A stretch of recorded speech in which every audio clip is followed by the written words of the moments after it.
যৌতুক নিয়ে বিয়ে করা হালাল না হারাম? হারাম। আরেকটু জোরে কর। হারাম। কুত্তার পায়খানা কি, শিয়ালের পায়খানা কি, হারাম। মানুষের পায়খানা কি? হারাম। এইগুলো যেমন হারাম, শ্বশুর বাড়ির যৌতুকের টাকাও তেমন হারাম। ঠিক ঠিক কথা বল, ঠিক না ঠিক? ঠিক। কারা কারা যৌতুক ছাড়া বিয়ে করবেন হাত তুলে দেখায় দেন। আল্লাহ কবুল করে। আমি মুরব্বী, আপনি হাত তুলছেন কি? আপনি বিয়ে করেন নাই? উনিও হাত তুলছেন। নাই নাই, এটা বলি নাই তো। কারা কারা যৌতুক ছাড়া বিয়ে করবেন হাত তুলে।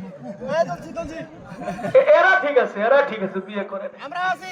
যৌতুক ছাড়া বিয়ে হবে, কথা কোন ঠিক না ঠিক?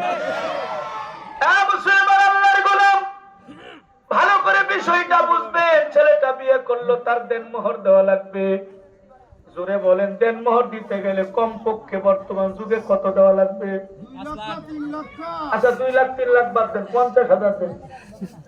সর্বনিম্ন কত দেন? 50,000 টাকা দিলেন। ছেলের টাকা থাকলো কত? 50। এই 50,000 টাকার মধ্যে তার খরচের খাত কতগুলো?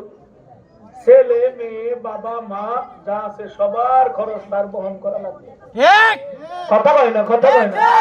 বাবা মার কার বহন করা খরচ? কার উপর? ছেলের। ছেলের উপর। স্ত্রী থাকলে ছেলের উপর, ছেলে মেয়ে থাকলে বাপের উপর। তার মানে সব ভরণ পোষণ এই 50,000 টাকা দিয়ে সে করবে।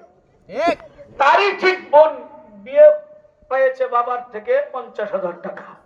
এই মহিলা অন্য জায়গায় বিয়ে বসবে না বসবে না?